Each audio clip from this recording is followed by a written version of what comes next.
Guys, so ngayon, masasaksihan natin ang dalawang kandidato na magpapahayag ng kanilang mga platform. Unahin natin si kandidato o ang ating mga sumusunod na mayor na si Raymart Vo.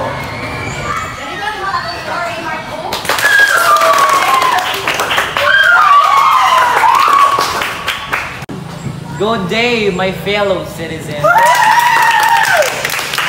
I am Raymart Vo.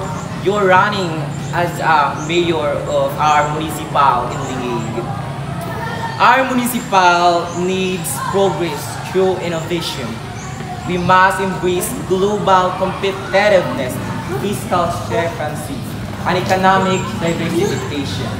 Only then can we secure sustainable growth and a brighter future for the next generations. Pakinggan naman natin ang ikalawang mayor, J.D. Lucintis.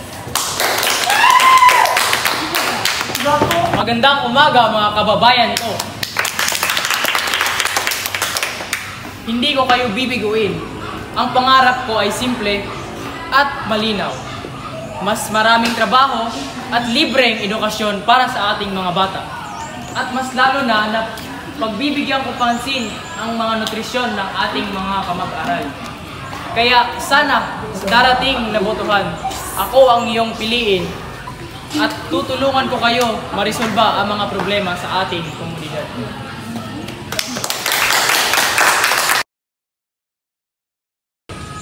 Sa ngayon, nakita naman natin sa mga dalawang tumatakbong bilang mayor kung sino ang karapat-dapat nating iboto.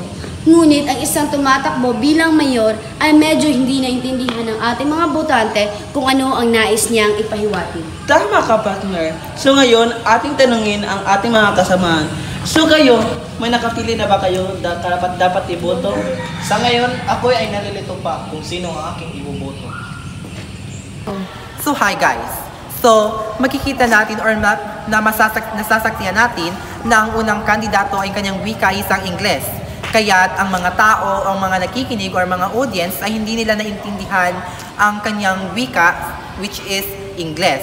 Kaya't sa sobrang lalim ng kanyang Ingles, hindi ito naintindihan o hindi masyadong naintindihan ang kanyang plataforma. Habang sa pangalawang kandidato naman ay maganda niya itong naipadala or maganda niya itong naipadala ang kanyang wika dahil ang kanyang wika ay Tagalog, which is naintindihan ng mga tagapakinig. Kaya't yan ang tamang pagdala ng isang wika or ang pagpapakinig ng kanyang plataforma or ang pagpahiwatag ng kanyang plataforma, which is maganda naman talaga.